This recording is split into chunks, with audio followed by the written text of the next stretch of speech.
إله إلا الله وحده لا شريك له وأشهد أن محمدا عبده ورسوله أرسله بالهدى ودين الحق ليظهره على الدين كله ولو كره المشركون اللهم صل على محمد وعلى آل محمد كما صليت على إبراهيم وعلى آل إبراهيم اللهم بارك على محمد وعلى آل محمد كما باركت على إبراهيم وعلى آل إبراهيم إنك حميد مجيد أما بعد فإن خير الحديث كتاب الله وخير الهدي هدي محمد صلى الله عليه وسلم وشر الأمور محدثاتها وكل محدثة بدعة وكل بدعة ضلالة أيها الإخوان والأخوات أوصيكم وإياي أولا بتقوى الله يا أيها الذين آمنوا اتقوا الله حق تقاته ولا تموتن إلا وأنتم مسلمون أعوذ بالله من الشيطان الرجيم بسم الله الرحمن الرحيم يوفون بالنذر ويخافون يوما كان شره مستطيرا ബഹുമാനപ്പെട്ട സത്യവിശ്വാസികളെ വിശ്വാസിനികളെ, അല്ലാഹു സുബ്ഹാനഹു വ തആലയുടെ വിധിവിലക്കുകൾ ജീവിതത്തിലെമ്പാടും പാലിക്കുവാൻ എന്നോടും നിങ്ങളോടും ഓർമ്മപ്പെടുത്തുന്നു, വസിയത്ത് ചെയ്യുന്നു. കാരുണ്യവാനായ പടച്ച റബ്ബ് ഇരു ലോക വിജയികളുടെ കൂട്ടത്തിൽ ഉൾപ്പെടുത്തി നമ്മളെ എല്ലാവരെയും അനുഗ്രഹിക്കുമാറാകട്ടെ. മാരകമായ രോഗങ്ങളിൽ നിന്ന് റബ്ബ് നമ്മളെ കാത്തു രക്ഷിക്കുമാറാകട്ടെ. അള്ളാഹുവിൻ്റെ അപാരമായ അനുഗ്രഹത്താൽ പരിശുദ്ധ റമളാനിൻ്റെ വെളിപ്പാടകലെ ആയുസ് അള്ളാഹു നമുക്ക് അനുവദിച്ചു തന്നതിൻ്റെ ഭാഗമായി റജബ് മാസത്തിൻ്റെ നേർപാതിയിലേക്ക് നമ്മൾ അടുത്തുകൊണ്ടിരിക്കുകയാണ്. നമ്മുടെ നാടിനെ സംബന്ധിച്ചിടത്തോളം പൊതുവെ മഴയൊക്കെ ഒഴിഞ്ഞു നിൽക്കുന്ന ഒരു പ്രത്യേക കാലാവസ്ഥ ഒക്കെ ആയതുകൊണ്ട് ആയിരിക്കണം അനേകം ആഘോഷങ്ങൾ നാട്ടിൽ ഗ്രാമങ്ങളിൽ ഒക്കെ നടമാടുന്നത് കാണാൻ സാധിക്കും. ഒരു ബഹുമത സമൂഹം എന്ന നിലയിൽ കുറേ ഐതിഹ്യങ്ങളൊക്കെ അതിൻ്റെ പിന്നിലുണ്ട്. ഇന്നയിടത്ത് ഇത്ര കരിമരുന്ന് പ്രയോഗം നടത്തിയില്ലെങ്കിൽ അവിടുത്തെ ദേവി കോപിക്കും, അതുകൊണ്ട് അതങ്ങനെ നടത്തണം, അത് ചിലപ്പോൾ ഇന്ന തറവാട്ടുകാർ നടത്തണം, അതല്ലെങ്കിൽ തങ്ങളുടെ കുടുംബക്ഷേത്രത്തിലെങ്കിലും അത് നടത്തണം. അങ്ങനെ കുറേ ധാരണകളും കുറേ വിശ്വാസങ്ങളും ആചാരങ്ങളും നമ്മുടെ നാട്ടിൻപുറങ്ങളിൽ സുലഭമാണ്. ഇസ്ലാമിക സമൂഹത്തെ സംബന്ധിച്ചിടത്തോളം അതിനോട് കടപിടിക്കുന്ന രീതിയിൽ ഒരു ആഘോഷവും നമ്മുടെ മതം നമ്മളോട് പറഞ്ഞു തരുന്നതായിട്ട് കാണുന്നില്ല.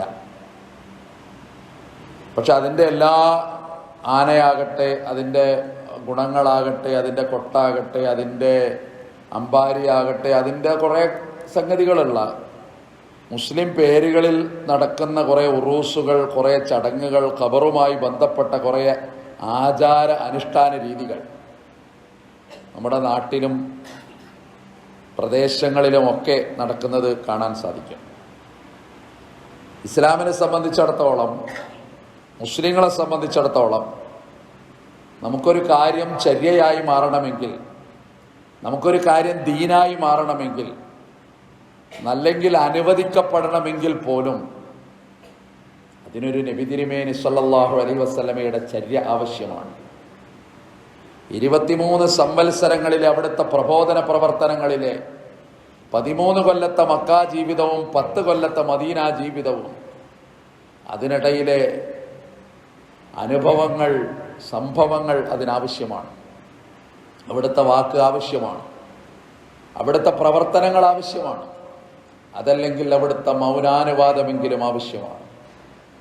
അതുമല്ലെങ്കിൽ 6000-ൽ-അധികം വരുന്ന പരിശുദ്ധ ഖുർആനിലെ ആയത്തുകൾ, അതിലെങ്കിലും അങ്ങനെ ഒരു സംഗതി വരണം എന്നുള്ളതാണ് അതിൻ്റെ നിദാനം.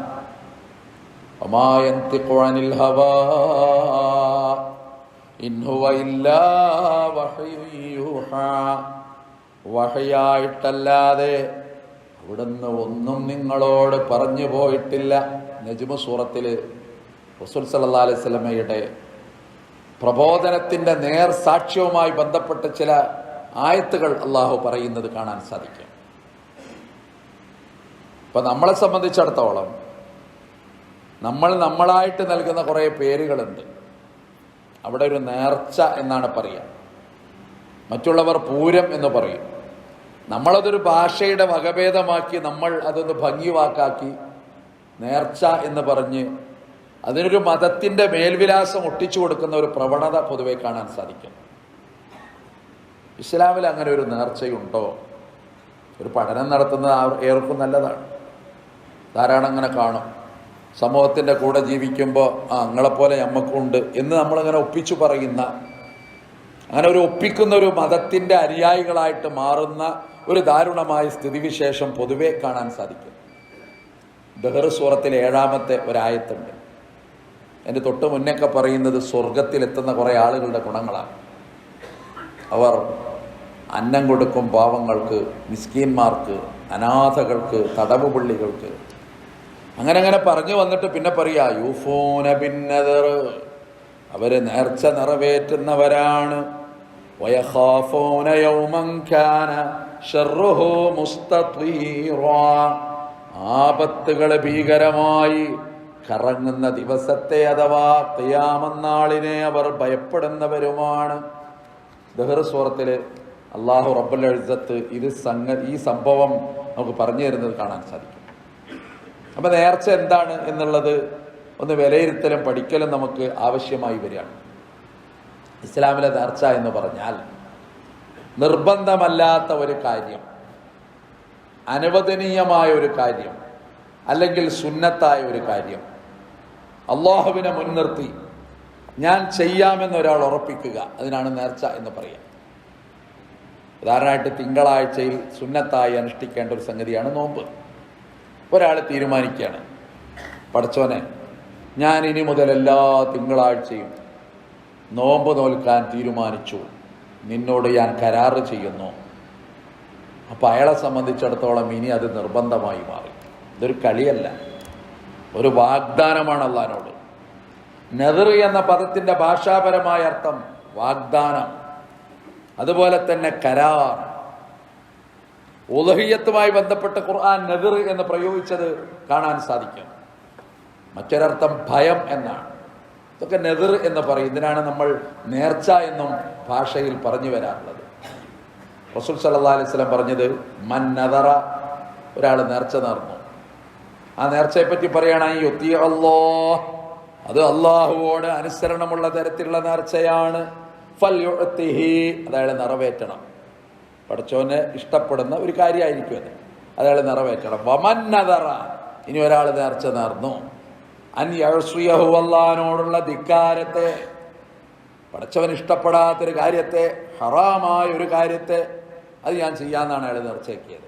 എന്നാൽ ഫലാ യഅ്സി, അതയാൾ പാലിക്കേണ്ടതില്ല, അതയാൾ നടപ്പാക്കേണ്ടതില്ല. സ്വഹീഹ് ബുഖാരിയിൽ ഇത് സംബന്ധമായിട്ട് കാണാൻ സാധിക്കും. ഒരു വലിയ വിഷയമാണത്, ചെറിയ സംഗതി അല്ല. നദർ എന്ന് അറബ് ഭാഷയിൽ പറയുന്ന ഈ ഒരു സംഗതി നമ്മളെ നാട്ടിൽ നടക്കുന്ന ഈ കൊട്ടാകട്ടെ, ഈ ആഘോഷങ്ങളാകട്ടെ, ഇതൊന്നായിട്ട് ഇതാരും ഒരു ബന്ധം കാണാനില്ല.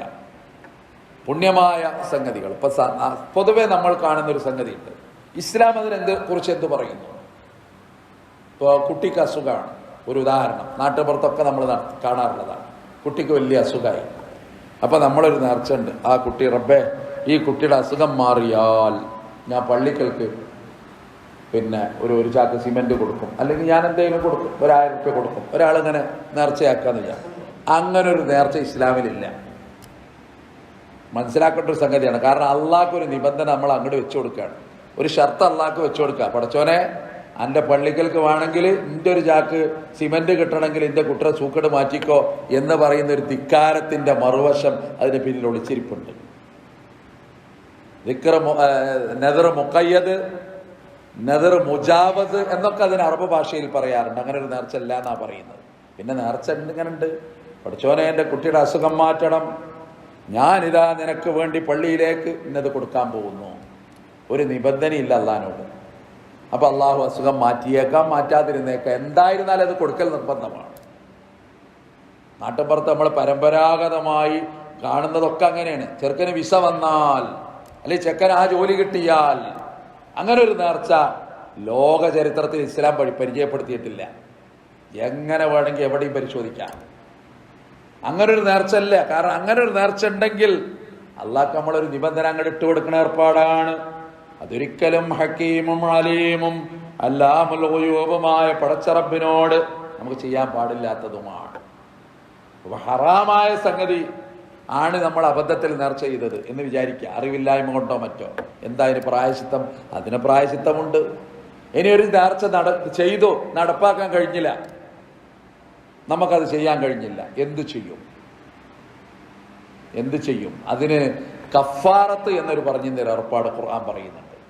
റസൂൽ സല്ലല്ലാഹു അലൈഹി വസല്ലം പറഞ്ഞത് നേർച്ചയുടെ കഫാറത്തും, അഥവാ നേർച്ച നേർന്നിട്ട് അത് നടപ്പാക്കാൻ കഴിയാത്തവന്റെ കഫാറത്ത്, കഫാറത്തുൻ നദിരി കഫാറത്തുൽ യമീൻ, സത്യം ചെയ്തവന്റെ കഫാറത്തും ഒരേപോലെയാണ്. എന്ന് പറഞ്ഞാൽ ഒരാളൊരു കാര്യം ചെയ്യാമെന്ന് സത്യം ചെയ്തു, ഇതൊരു ഗഹനമായ വിഷയമാണ്, അതിനനുസരിച്ച് കേൾക്കാൻ കഴിയുള്ളൂ. കഫാറത്ത് എന്ന് പറഞ്ഞൊരു സംഗതി, അതായത് പ്രായശ്ചിത്തം എന്നതിന് മലയാളത്തിൽ പറയും.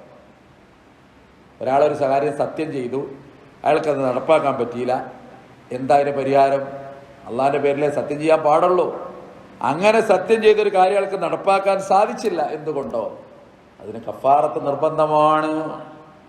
ആ കുറ്റത്തിൽ നിന്ന് അയാൾ മോചിതനാകണമെങ്കിൽ സമാനമായിട്ടാണ് ഒരാളൊരു കാര്യം നേർച്ച നേർന്നു, അയാൾക്ക് നടപ്പാക്കാൻ പറ്റിയില്ല, അപ്പൊ കഫാറത്ത് നിർബന്ധമാണ്. അതല്ലെങ്കിൽ അറിവില്ലായ്മ കൊണ്ടോ മറ്റോ ഹറാമായ ഒരു കാര്യം ഒരാൾ നേർച്ച ചെയ്തു, അതിപ്പോ അത് നടപ്പാക്കാൻ പാടില്ല എന്ന് മാത്രമല്ല, അതിനും ഈ കഫാറത്ത് നിർബന്ധമാണ്. ഖുർആൻ അത് പറയുന്നുണ്ട്. എന്താണ് ആ കഫാറത്ത് എന്ന്?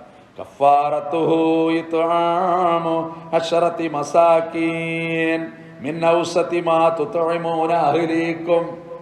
നിങ്ങൾ സാധാരണഗതിയിൽ കഴിക്കുന്ന ഭക്ഷണം അത് 10 പേർക്ക് കൊടുക്കുക, അതാണ് ഒരു പരിഹാരം. ഔ അതല്ലെങ്കിൽ കിസ്വത്തുഹുമ്മ, 10 പേർക്ക് വസ്ത്രം നൽകുക. ആലോചിച്ച് നോക്കണം നിങ്ങൾ, വസ്ത്രവും ഭക്ഷണമൊക്കെ ഒരേപോലെ ഖുർആൻ പറയുന്ന ഒരു കാലാണത്. അവിടുത്തെ സാമൂഹ്യ സാഹചര്യം പഠിക്കണം, അപ്പോഴേ ഇത് മനസ്സിലാവുള്ളൂ. 10 പേരുടെ വസ്ത്രം, 10 പേരുടെ ഭക്ഷണം, അതുമല്ലെങ്കിൽ ഒരടിമയെ മോചിപ്പിക്കുക. അങ്ങനെ 3 സംഗതികളാണ് അതിന്റെ കഫാറത്ത്. ഫമല്ലം യജിദ്, ഒരാൾക്ക് ഇത് 3 ചെയ്യാൻ സാധിച്ചില്ല, എന്നാൽ അയാൾക്ക് ഇനി ചെയ്യാൻ കഴിയുന്ന ഒരു മാർഗ്ഗമേ ഉള്ളൂ. സുയാമു സലാസത്തി അയ്യാം, അയാൾ അല്ലാഹുവിനോട് 3 ദിവസം നോമ്പ് നോൽക്കുക എന്നുള്ളതാണ്. 3 ദിവസം നോമ്പ് നോൽക്കുക.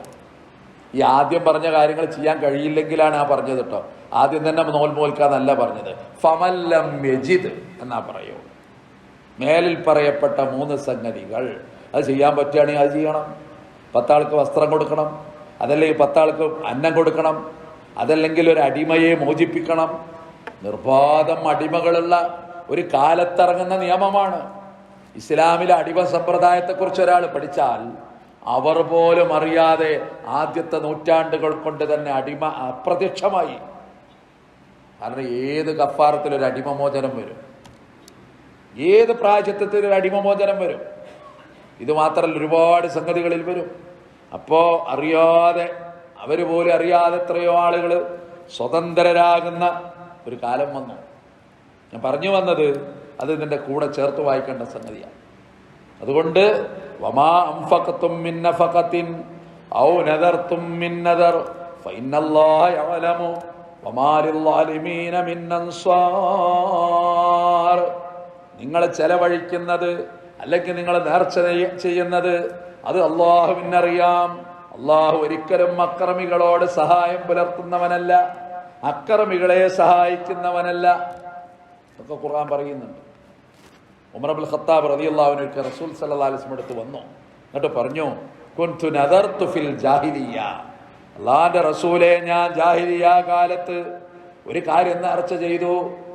ഞാൻ ഈ ഇസ്ലാമിന്റെ വെളിച്ചം പുൽകുന്നതിന് മുമ്പ് ഞാൻ ചെയ്ത ഒരു നേർച്ച, അനഅതകിഫ ലൈലതൻ ഫിൽ മസ്ജിദിൽ ഹറാം, മസ്ജിദുൽ ഹറാമിൽ ഒരു രാത്രി മുഴുവൻ ഇഅ്തികാഫിരിക്കാമെന്ന് ഞാൻ അന്ന് നേർച്ച ചെയ്തിട്ടുണ്ട്.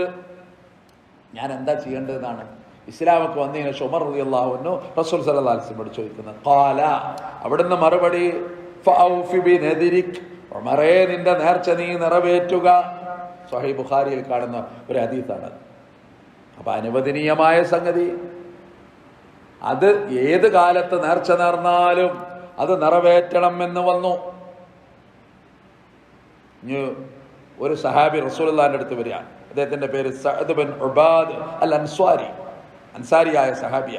അദ്ദേഹം റസൂലുള്ളാഹിന്റെ അടുത്ത് വന്ന് പറഞ്ഞു, അല്ലാഹുവിന്റെ റസൂലേ, എൻ്റെ ഉമ്മ ഒരു കാര്യം നേർച്ചയാക്കിയിരുന്നു. കാന അല ഉമ്മിഹി, എൻ്റെ ഉമ്മാന്റെ പേരിൽ ഒരു നേർച്ച ഉണ്ടായിരുന്നു. പക്ഷേ ഫതുവഫിയത്, ഉമ്മ മരിച്ചുപോയി.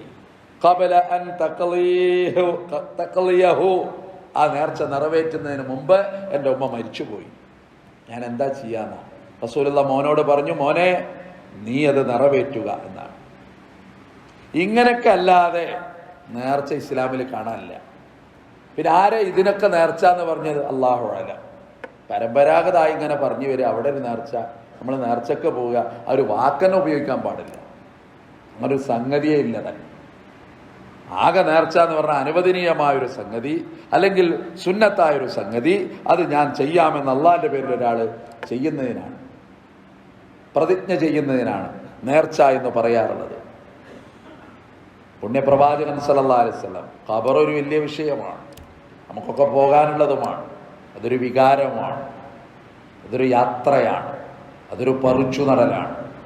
ഒരുപാട് മോഹങ്ങളെ കൊണ്ടുപോയി അടക്കുന്ന ഒരു സൗധത്തിൻ്റെ മനോഹരമായ നാമമാണ് ഖബർ എന്ന് പറയുന്നത്. അത് മനുഷ്യന്റെ വികാരമാണ്. ഫത്ഹു മക്ക നടന്നു. റസൂലുള്ളാഹി സ്വല്ലല്ലാഹു അലൈഹി വസല്ലം മക്കം കീഴടക്കി. തൻ്റെ ജന്മനാട്, ജനങ്ങൾ ആട്ടിയോടിച്ച നാട്, വികാരങ്ങൾ ഒരുപാട് ഒളിച്ചിരിക്കുന്ന നാട്. 8 കൊല്ലത്തെ നീണ്ട പ്രവാസത്തിന് ശേഷം തൻ്റെ ജന്മനാട്ടിലേക്ക് വിജയിയായിട്ട് റസൂൽ സല്ലല്ലാഹു അലൈഹി വസല്ലം കടന്നു വന്ന ആ ഒരു ദിവസം, ഒരു വികാരമാണ് നബിയുടെ ജീവിതം. ഭയപ്പാടോടുകൂടി ആളുകൾ റസൂലുള്ളാഹിനെ നോക്കിയ കാലം, നിമിഷം, ദിവസം. അന്നൊരു സഹാബിയെ വിളിച്ചിട്ട് റസൂലുള്ളാഹി പറയുന്നുണ്ട്, അലി ഇബ്നു അബീ ത്വാലിബ് റളിയല്ലാഹു അൻഹു വിളിക്കുന്നു, വേറെയും ഒരു സഹാബിയെ വിളിക്കുന്നു. എന്നിട്ട് പറഞ്ഞു കൊടുക്കുന്ന ഉപദേശം, അല്ല തദഅ തിംസാലൻ, ഇവിടുത്തെ സകല വിഗ്രഹങ്ങളും ഇന്ന് തച്ചുടക്കണം. ഈ നാട് ഏകദൈവ വിശ്വാസത്തിന്റെ നാടാകാൻ പോവുകയാണ്. വലാ ഖബറൻ മുശ്രിഫൻ, ഉയർന്നു നിൽക്കുന്ന ഖബറുകളൊക്കെ ഇല്ലാ സവൈത, അതെല്ലാം സമമാക്കണം. നിയമം വരിക. പിന്നെ എന്നാണ് നമ്മുടെ നാട്ടിലെ ഖബറുകൾ ഉയർന്നു വന്നത്? അത് പിന്നീട് ഷിയാക്കൾ നമ്മളെ പഠിപ്പിച്ച ഒരു സമുദായത്തിന്റെ മേൽവിലാസം അവരറിയാതെ നഷ്ടപ്പെടുത്തിയതിന്റെ ഭാഗമായി സംഭവിച്ചതാണ്. പുണ്യം അവിടെ അങ്ങനെ ആളുകൾക്ക് പെയ്തു വരിക, സത്യം ചെയ്യാൻ, അവിടെ പോയി പറയാൻ, അല്ലെ? ഖബറുകളിലേക്ക് ആളുകൾ അങ്ങനെ സിയാറത്ത് ടൂർ എന്ന് പറഞ്ഞിട്ട് ആളുകൾ അങ്ങനെ ഒഴുകുക.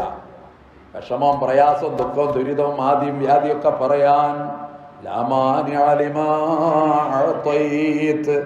എന്താണോ അല്ല തരുന്നത് അത് തടുക്കാൻ നിനക്കാവില്ലല്ലോ, തടുക്കാൻ ഒരാളുമില്ല. എന്താണോ അല്ല തടഞ്ഞു വെച്ചത് അത് നൽകാനും ഒരാളുമില്ല. അതാണ് അതിനെ സംബന്ധിച്ച് മനസ്സിലാക്കേണ്ടത്. അതുകൊണ്ട് ഖബർ അത് സിയാറത്ത് ചെയ്യാന്നുള്ളത് പോലും ഇസ്ലാം ഒരു കാലത്ത് വിലക്കി. കുന്തു നഹൈതുക്കും, ഞാൻ നിങ്ങളോട് വിലക്കി. പിന്നെ കുറെ കാലം കഴിഞ്ഞപ്പോൾ റസൂലുള്ളാഹി പറഞ്ഞു, ഫസൂറുഹ, നിങ്ങൾ ഖബറുകളെ സന്ദർശിക്കുക. ഫഇന്നഹാ തുദക്കിറുൽ ആഖിറ, അത് നിങ്ങളുടെ പരലോകം നിങ്ങൾക്ക് ഓർമ്മ വരുന്നതാണ്. ഇതുപോലെ ഞാനും കിടക്കും, ഈ മണ്ണിനടിയിൽ ഞാനും കിടക്കും, എൻ്റെ പ്രിയപ്പെട്ടവൻ കിടക്കുന്ന പോലെ, എൻ്റെ പ്രിയപ്പെട്ടവൾ കിടക്കുന്ന പോലെ. ആ സിയാറത്ത് മനുഷ്യന്റെ ഉള്ളിൽ ഒരു പരലോക ബോധമുണ്ടാക്കണം. അതാണ് അതിന്റെ നിയമം. അല്ലാതെ അവിടെ പോയിട്ട് അവിടുന്ന് എന്തെങ്കിലും ഇങ്ങോട്ട് കിട്ടാൻ പോണ ഒരു ഏർപ്പാട് അത് ദീനുൽ ഇസ്ലാമിന് പരിചയമല്ല. മക്കയിലും മദീനയിലുമുള്ള ബഖീഇലായാലും മുഹയ്യയിലായാലും അവിടുത്തെ ഖബറുകൾ ലോകത്തിനും ദൃഷ്ടാന്തമാണ്. ഒട്ടും അത് ഉയർന്നിട്ടില്ല. അവിടെ കിടക്കുന്നവരോ ലോകം കീഴടക്കിയ മഹാന്മാർ, അവിടെ കിടക്കുന്നതോ ലോകത്തെ ഏറ്റവും വലിയ ഔലിയാക്കൾ, അവിടെ കിടക്കുന്നതോ റസൂലുള്ളാഹിന്റെ ഏറ്റവും പ്രിയപ്പെട്ട അരുമ ശിഷ്യന്മാർ. വലിയ പാടാണത്. അതുകൊണ്ടാ റസൂലുള്ളാഹിന്റെ ഒരു ദുആ ഉണ്ട്, ലാ തജ്അൽ ഖബരി വസനൻ യുഅബദ റബ്ബേ, എൻ്റെ ഖബർ ആരാധിക്കപ്പെടുന്ന ഒരു വിഗ്രഹമാകരുത്. ലാ തജ്അൽ ഖബരി ഈദ, എൻ്റെ ഖബർ ഒരാഘോഷ സ്ഥലമായി മാറരുതേ റബ്ബേ. റസൂലുള്ളാഹിന്റെ ദുആയാണ്. അവിടെയാണ് നമ്മൾ ഈ ഖബറുമായി ബന്ധപ്പെട്ട് നാട്ടിൻ പുറത്ത് നടക്കുന്ന ആഘോഷങ്ങൾ. എന്താണ് അതിന് പേര് പറയാമെന്നൊന്നും അറിഞ്ഞുകൂടാ. ആന ചവിട്ടിയിട്ട് ആളുകൾ മരിക്കുമ്പോൾ അപ്പോൾ ആളുകൾ അതിനെപ്പറ്റി ചർച്ച ചെയ്യാം. എന്നിട്ട് മതത്തിൻ്റെ ഒരു പേരതിന് ചേർത്തി കൊടുക്കാൻ എത്ര ദുര്യോഗവും ദൗർഭാഗ്യവുമാണെന്ന് ഇതിൻ്റെ കൂടെ ചേർത്ത് വായിക്കേണ്ട ഒരു സംഗതിയാണ്.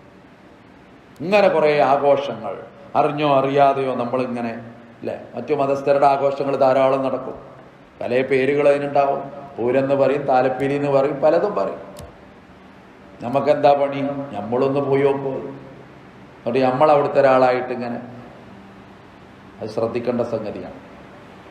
അന്നെ വേണം വീട്ടിൽ സ്രാവ് വാങ്ങാൻ. എന്നിട്ട് നമ്മളും അവിടെ പോയിട്ട് സ്രാവ് വാങ്ങിയിട്ട് ഇങ്ങനെ അന്നെ വരണം നമ്മളെ പെരേക്ക് കുറേ വിരുന്നേര്.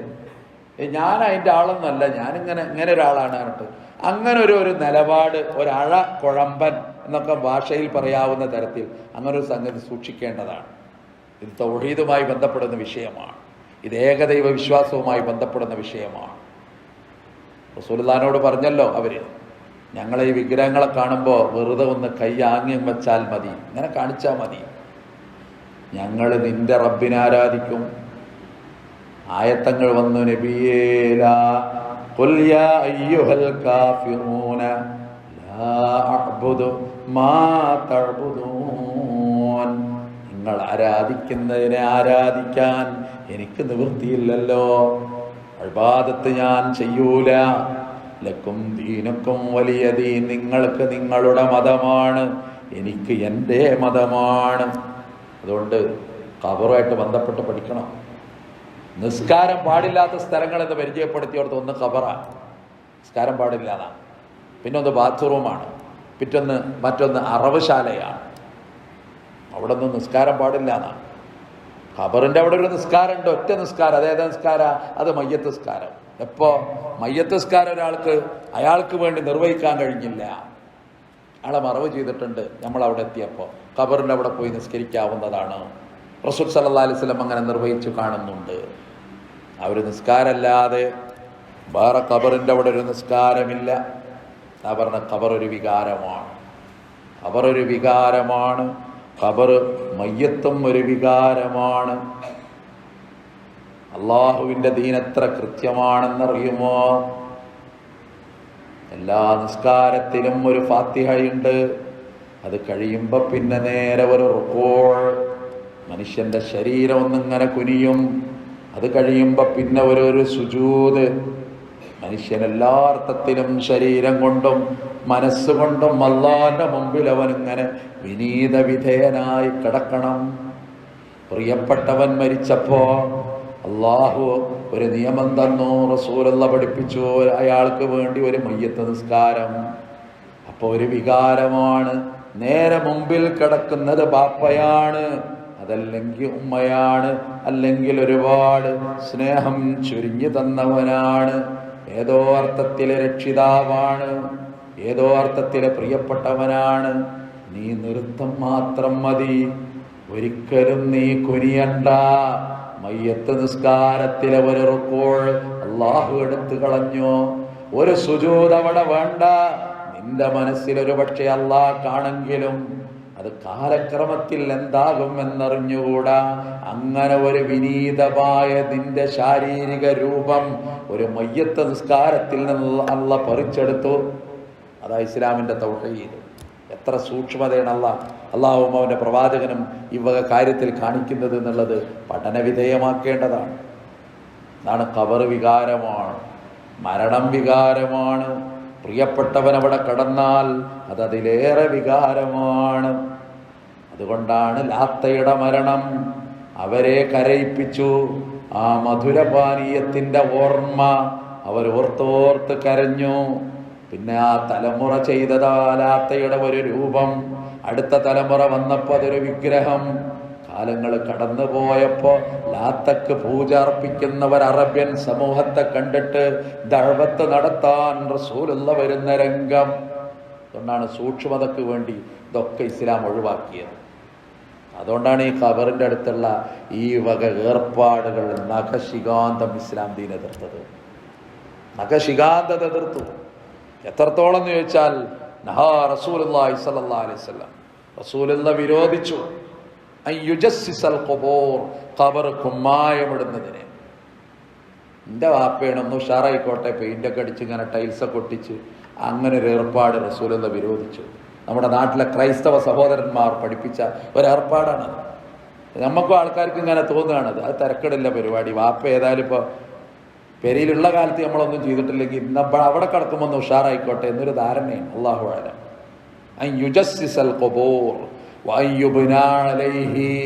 ആ ഖബറിന്റെ മേലെ കെട്ടിടം നിർമ്മിക്കുന്നതും റസൂലുള്ള വിരോധിച്ചു. മുസ്ലിമിന്റെ റിപ്പോർട്ടാണ്. അവിടെ പോയി ഇരിക്കുന്നതും റസൂലുള്ള വിരോധിച്ചു. പദങ്ങൾ അതേപോലെ തുർമുദിയിൽ വരുന്ന ഒരു ഹദീസ് ചേർത്ത് വായിക്കേണ്ടതാണ്. അതിന്മേൽ പേര് എഴുതി വെക്കുന്നതും വിരോധിച്ചു. വാപ്പയാണ്. ഇനിയിപ്പോ കുറെ കാലം കഴിഞ്ഞ് ഞാൻ ഗൾഫിലൊക്കെ പോയി വന്ന് ഇനിയിപ്പോ സിയാറത്ത് ചെയ്യാൻ വരുമ്പോ വാപ്പാന്റെ ഖബർ എവിടെയെന്ന് അറിയില്ല, അപ്പൊ ഒന്ന് പേരെഴുതി വെച്ചോട്ടെ. വേണ്ട. ഇതിനൊരു മാനദണ്ഡം എന്താ അള്ളാഹു റസൂല് പഠിപ്പിച്ചിട്ടുണ്ടോ ഇല്ലേ എന്നുള്ളത് നമ്മളെ ബുദ്ധിയും യുക്തിയല്ല. അതിപ്പോ എന്താ പേരെഴുതി, അതത്ര വലിയ പ്രശ്നമൊന്നുമല്ല. അങ്ങനെ വേണ്ട. പൊതുസ്ഥലങ്ങളിൽ പേരെഴുതാൻ പറ്റുമോ പറ്റൂലേന്ന് ഫിഖ്ഹിന്റെ കിതാബുകളിൽ ചർച്ചയുണ്ട്. സ്വന്തം സ്ഥലത്ത് പേരെഴുതിക്കോന്നാണ് ചില ഫിഖ്ഹിന്റെ ഇമാമുകൾ പറയുന്നത്. അത് മറ്റൊരു വിഷയമാണ്. ഏതായാലും തുർമുദിയുടെ റിപ്പോർട്ടാണ്. പേരെഴുതുന്നത് പോലും അള്ളാഹുവിന്റെ റസൂല് വിരോധിച്ചിട്ടുണ്ട്. അപ്പൊ ഖബറും എന്ന് പറഞ്ഞ സംഗതി എന്താ? മനുഷ്യന്റെ വികാരമാണ്. ഓരോ വെള്ളിയാഴ്ചയും ഇവിടെ വരുന്ന ആളുകൾ ഖബറിന്റെ അടുത്ത് പോകും. വാപ്പയുടെ ഓർമ്മ. ഓരോ വെള്ളിയാഴ്ചയും ജുമുഅ കഴിഞ്ഞ് വാപ്പ വന്നിട്ട് ഒന്നിച്ചു ഭക്ഷണം കഴിച്ചിരുന്ന ചില ദിവസങ്ങൾ, ആ ഓർമ്മ അങ്ങനെ വരും. നല്ലതാണ്. വാപ്പക്ക് വേണ്ടി പ്രാർത്ഥന, അതിൻ്റെ പുണ്യം നമുക്കും ദുനിയാവിൽ കിട്ടുന്നു. മനുഷ്യന് വികാരങ്ങളുണ്ടാകുന്നു. അതാണ്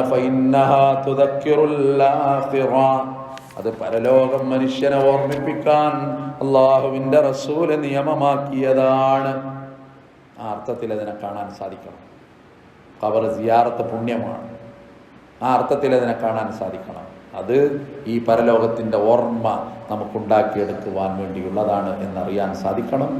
കൂടുതൽ ഈ വക കാര്യങ്ങൾ ഉൾക്കൊള്ളാനും യഥാർത്ഥ വിശ്വാസികളായി തീരാനും അടിയുറച്ച ഏകദൈവ വിശ്വാസം നമ്മുടെ ഹൃദയത്തോട് ചേർത്ത് വെക്കുവാനും അള്ളാഹു നമ്മളെ എല്ലാവരെയും അനുഗ്രഹിക്കുമാറാകട്ടെ.